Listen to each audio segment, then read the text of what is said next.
A violent gang of 8 men, all from the Walsall area, have been jailed for a combined total of 118 years after carrying out a chilling and meticulously planned late-night ambush in Walsall. The group launched a coordinated and unprovoked assault with an arsenal of deadly weapons, leaving multiple victims with life-threatening injuries in what police have described as one of the most shocking outbreaks of violence in recent memory.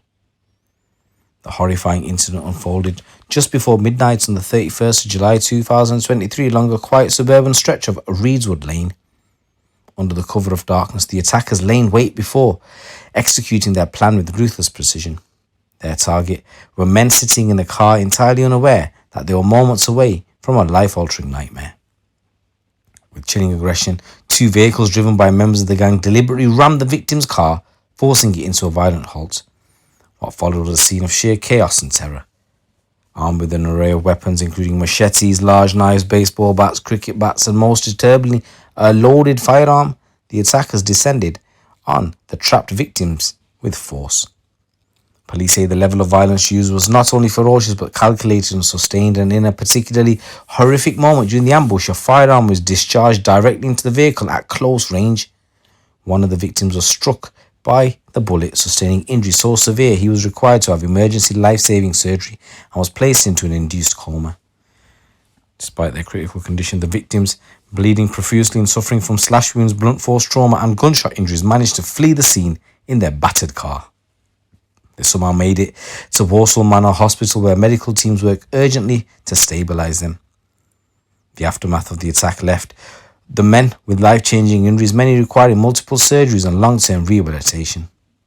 For some, the physical scars will never fully heal, nor will the psychological impact. Detective Inspector Francis Knock of the West Midlands Police Major Crime Team, who led the extensive investigation into the attack, condemned the incident in the strongest possible terms. Said this was truly horrific act of violence, planned in advance and carried out with devastating effect. The level of brutality used in this case is deeply disturbing. Weapons were used indiscriminately, and a firearm was discharged with a clear intent to cause maximum harm. These men showed a complete disregard for human life and public safety. The fact that they have now been sentenced to a combined total of 118 years in prison should serve as a stark warning to anyone who believes they can bring weapons and organised violence to our communities. We will not stand for it. This investigation was complex, but our detectives were relentless.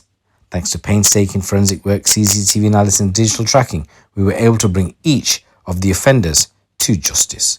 So I'm just going to go through the sentencing of the men now. So you've got Amar Shahzad. He stood at the heart of the operation for his part in the conspiracy to commit GBH and possession of a firearm with intent to endanger life. He was sentenced to a staggering 17 years in prison. Then you got Hezar. Iyaiz. He received 17 years, a sentence that belies his youth but reflects the gravity of his crimes. You got Mohammed. Sajid was under 16 years behind bars for his involvement in the same conspiracy and for possessing a weapon capable of lethal devastation. Again, you had Kamran. He also received 16 years in jail. Then you got Shazad Mahmood. He was jailed for 17 years after admitting conspiracy to GBH and possession of a firearm with intent to endanger life. Then you got Khurum, Sajad, who got 16 years after admitting conspiracy to commit GBH and possession of a firearm with intent to endanger life. Then you got Waheed. Ayub was jailed for 17 years after admitting conspiracy to commit GBH with possession of a firearm with intent to endanger life. Then you got Umar Saddique, who was jailed for 2 years for assisting an offender. Also, the cops reported today that there's a 9th man with regards to this incident.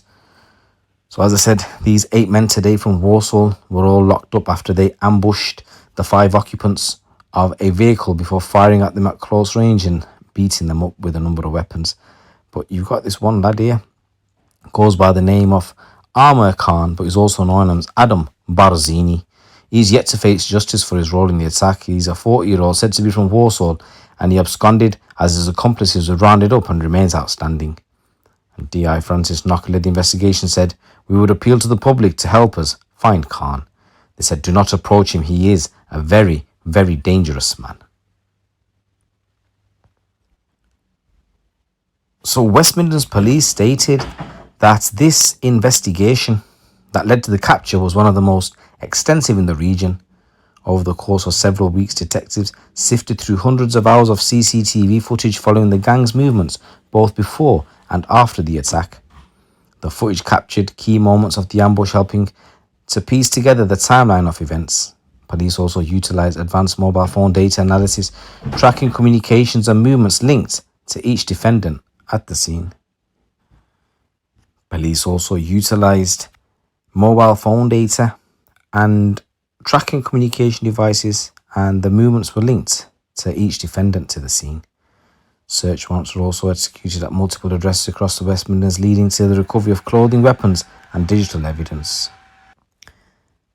At Wolverhampton Crown Court, prosecutors described the attack as premeditated and orchestrated act of extreme violence designed to cause maximum harm. The courtroom heard how the assailants had spent days coordinating their movements, securing weapons and planning the assault. There was no provocation, just a deliberate act of retribution or intimidation, the motive for which remains under investigation. Each of the 8 men was charged with a combination of offences, including attempted murder, GBH, possession of firearms, intent to endanger life, and possession of offensive weapons. All were convicted following a trial or guilty pleas, and each received lengthy prison terms proportionate to their level of involvement. Members of the public, local councils and community leaders have since voiced their shock and outrage at the incident, which took place in a residential area, often described as quiet and peaceful. In a final statement, West Midlands Police added this brutal attack was captured on CCTV and has left the community traumatised. The investigative team worked tirelessly to ensure those responsible were taken off the streets and held accountable. We hope today's sentencing brings some measure of closure to the victims and sends a clear message this level of violence will never be tolerated in our region. As the gang begins serving their collective 118-year sentence, the victims continue to rebuild their lives haunted by the events of that night, but supported by a community determined to stand against the violence that was inflicted upon them. So guys, this is a new story coming in. Seems as though Walsall is a bit of a dangerous place as well. Usually associate Birmingham, bit rough. But Walsall has its fair share of violence going on, and extreme violence, whether it's shootings, stabbings, carjackings, kidnappings. We had that incident where the lad was on the actual streets and a number of people ended up killing him. So yeah, Walsall seems to be one of those places which is quite dangerous. Reminds me a little bit of Huddersfield style. But yeah, anyone in Walsall, let me know what you think with regards to your little town. It's your boy GT. Keep it locked, keep it real.